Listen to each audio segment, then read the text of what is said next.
जौहरी हीरा भी ऐसा क्या तराशता होगा जैसे तराशी गई हैं ये दिलकश धुनें। एक एक गाना किसी नगीने से कम नहीं है जनाब।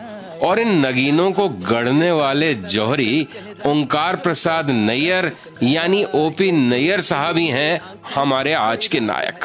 उनके गानों में पंजाबी लोक शैली और घोड़े की टापों वाली धुनों ने लोगों को कुछ ऐसे बांध लिया था अपने साथ कि उनके गाने लोकप्रियता की नई बुलंदियां छूने लगे थे। नमस्कार, अभिनंदन, आदाब, स्वागत है आपका हमारी खास पेशकश नायक में। मैं हूं संजीव श्रीवास्तव और आप सुन रहे हैं 92.7 बिग एफएम। नायक। तो आज मैं आपको बताऊंगा कि क्यों ओपी नैयर साहब ने फैसला कर लिया एक बार हमेशा के लिए मुंबई छोड़ देने का, और क्यों ऑल इंडिया रेडियो ने ओपी नैयर के म्यूजिक पर, उनके संगीत पर लगा दिया था एक बार बैन। साथ ही बताऊंगा आपको कि कैसे एक असफल संगीतकार माने जाने वाले ओपी नैयर धीरे धीरे बन गए बॉलीवुड के हाईएस्ट पेड म्यूजिक डायरेक्टर, और क्यों ओपी नैयर साहब मिलना पसंद नहीं करते थे गीतकारों से, लिरिसिस्ट से कभी भी। आप कहीं जाइएगा नहीं, बने रहिए हमारे साथ और सुनते रहिए नायक। नमस्कार, अभिनंदन, आदाब, स्वागत है आपका हमारी खास पेशकश नायक में। मैं हूं संजीव श्रीवास्तव। बात कर रहे हैं हम आज मशहूर म्यूजिक डायरेक्टर ओपी नैयर की। ओंकार प्रसाद नैयर हिंदी फिल्मों के एक प्रसिद्ध संगीतकार थे, लेकिन हैरानी होगी आपको ये जानकर कि उन्होंने कभी भी संगीत की औपचारिक शिक्षा नहीं ली थी। और क्लास में भी ओपी नैयर साहब कैसे जाते थे, शुरू में तो कुछ दिन साइकिल पर जाया करते थे, लेकिन बाद में जनाब घोड़े पर सवार होकर संगीत की क्लासेस में जाते थे। और संगीत के सफर की शुरुआत उन्होंने की ऑल इंडिया रेडियो से। बतौर संगीतकार फिल्म इंडस्ट्री में अपनी जगह बनाने के लिए ओपी नैयर साहब 1949 में मुंबई आए। मुंबई में उनकी मुलाकात निर्माता निर्देशक कृष्ण केवल से हुई। उन्होंने ऑफर दे दी कि कनीज की बैकग्राउंड स्कोर ओपी नैयर साहब तैयार करें, लेकिन फिल्म चली नहीं। 1951 में अपने एक दोस्त के कहने पर ओपी नैयर मुंबई से दिल्ली चले गए, और बाद में फिर इसी दोस्त के कहने पर उन्होंने एक दूसरे प्रोड्यूसर पंचौली जी से मुलाकात की, जो बना रहे थे फिल्म नगीना। बतौर संगीतकार ओपी नैयर ने अपने सिने कैरियर की शुरुआत फिल्म आसमान से की। इस फिल्म के लिए उन्होंने CH आत्मा की आवाज में अपना पहला गाना रिकॉर्ड करवाया। गाने के बोल कुछ इस प्रकार थे। इसी बीच उनकी क्षमा छम छम और बाज जैसी फिल्में भी प्रदर्शित हुई थीं, लेकिन ये सभी फिल्में असफल रहीं। इससे ओपी नैयर साहब को गहरा सदमा पहुंचा और उन्होंने तय किया कि फिल्म इंडस्ट्री छोड़ वापस अमृतसर चले जाएंगे। आगे बताऊंगा आपको कि कैसे एक समय असफल संगीतकार माने जाने वाले ओपी नैयर बन गए बॉलीवुड के हाईएस्ट पेड म्यूजिक डायरेक्टर। कहीं जाइएगा नहीं, बने रहिए हमारे साथ और सुनते रहिए नायक। नमस्कार, अभिनंदन, आदाब, स्वागत है आपका हमारी खास पेशकश नायक में। मैं हूं संजीव श्रीवास्तव और आप सुन रहे हैं 92.7 बिग एफएम। बात कर रहे हैं हम आज मशहूर संगीतकार ओपी नैयर साहब की। तो कैसे एक समय असफल संगीतकार माने जाने वाले ओपी नैयर बन गए बॉलीवुड के हाईएस्ट पेड म्यूजिक डायरेक्टर। 1953 में पार्श्व गायिका गीता दत्त ने ओपी नैयर को सलाह दी कि वो गुरुदत्त से मिले। 1954 में गुरुदत्त ने अपनी प्रोडक्शन कंपनी शुरू की और अपनी फिल्म आर पार के संगीत निर्देशन की जिम्मेदारी उन्होंने ओपी नैयर को सौंप दी। फिल्म आर पार के ओपी नैयर के निर्देशन में संगीतबद्ध गीत सुपरहिट हुए, और इस सफलता के बाद ओपी नैयर अपनी पहचान बनाने में कामयाब हो गए। उन्होंने वापस अमृतसर लौटने का, अपने घर जाने का इरादा छोड़ दिया। इसके बाद गुरुदत्त की ही फिल्म मिस्टर एंड मिसेस 55 के लिए भी ओपी नैयर ने ही संगीत दिया। बाद में उनके संगीत निर्देशन में बने गाने जाने कहां मेरा जिगर गया जी और ठंडी हवा काली घटा बेहद पॉपुलर हुए। आर पार, CID, तुमसा नहीं देखा, एक के बाद एक लगातार हिट फिल्में देते हुए ओपी नैयर फिल्मी दुनिया के सबसे महंगे संगीतकार बन गए। 1950 में एक फिल्म में संगीत देने के 1 लाख रुपए लेने वाले वो पहले संगीतकार थे। नया दौर उनकी सबसे लोकप्रिय फिल्म रही। इस फिल्म के लिए उन्हें 1957 में फिल्म फेयर अवार्ड भी मिला। नमस्कार, अभिनंदन, आदाब, स्वागत है आपका हमारी खास पेशकश नायक में।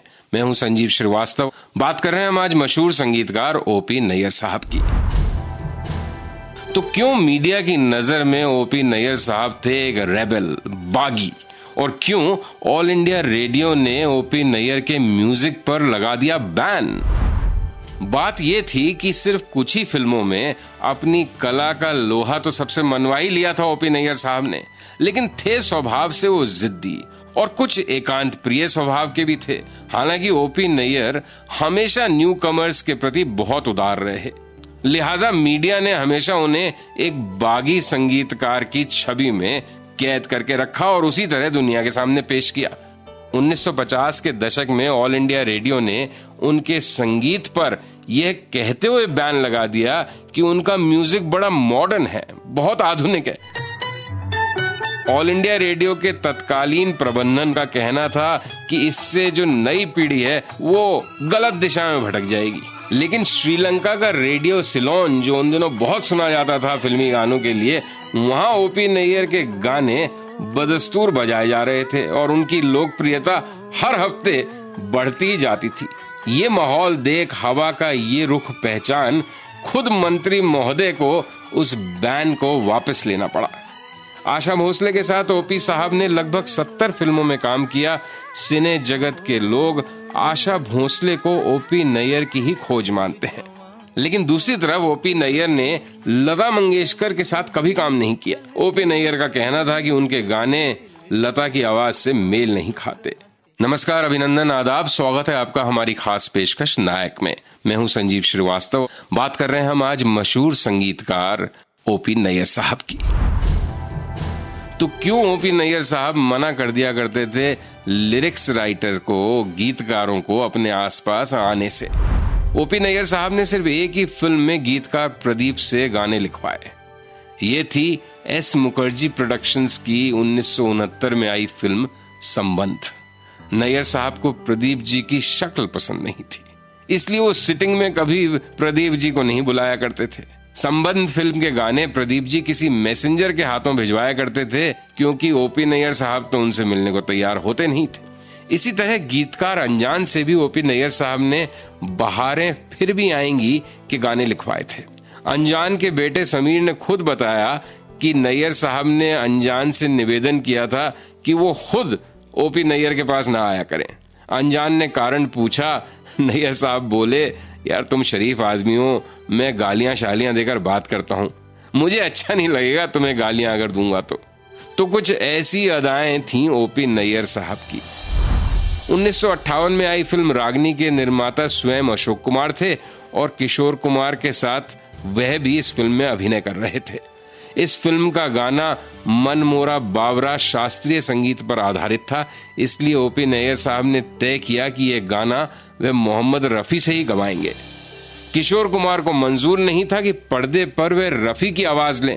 वे अपने बड़े भाई यानी अशोक कुमार के पास गए, पर दादा मुनि ने कहा कि ओपी नैयर के मामले में मैं कुछ नहीं बोल पाऊंगा।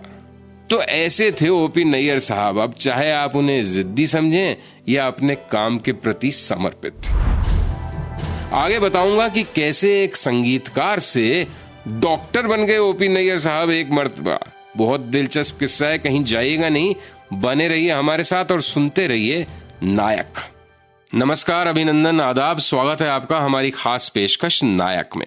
मैं हूं संजीव श्रीवास्तव और आप सुन रहे हैं 92.7 बिग FM।